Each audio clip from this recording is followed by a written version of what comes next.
المحل افتتح من سنة 1948. صاحب المحل المرحوم دياب موسى دكيدك أبو الطاهر كان له مطعم في أول شارع يافا جنب البريد حاليا ما قبل 48. بعد سنة 48 والأحداث اللي صارت انتقل المحل من شارع يافا إلى القدس العربية في سوق اللحمين.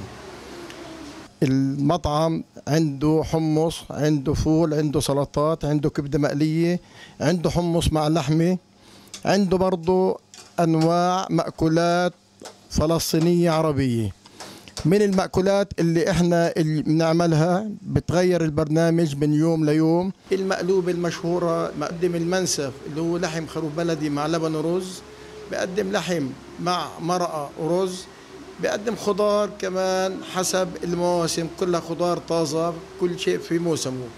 فول أخضر، ملوخية، سبانخ، فاصوليا خضراء، بامية، فاصوليا بيضاء، بازيليا مع جزر، قلاية بندورة، كفتة بطحيني. هذه شغلات حسب موسمها الطازج اللي بنقدمها.